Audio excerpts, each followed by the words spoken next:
Detik-detik Brio Putih luput dari kecelakaan beruntun Tol Purbalenyi.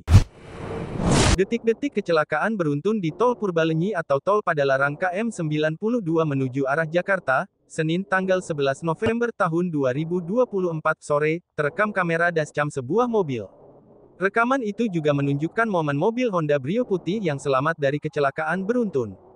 Dalam rekaman yang diterima tribunnews.com, terlihat mobil yang memiliki dashcam melaju di lajur kiri saat menyalip sebuah truk kontainer biru.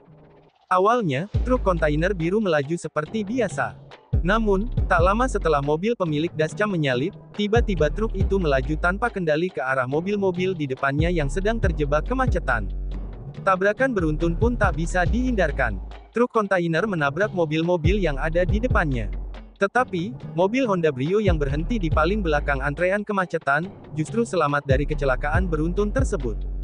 Mobil berwarna putih itu, hanya, terserempet di bagian kanan bodi hingga membuatnya bergeser ke arah lajur kiri.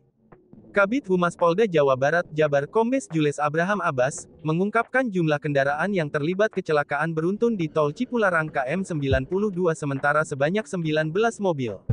1 orang tewas akibat kecelakaan tersebut.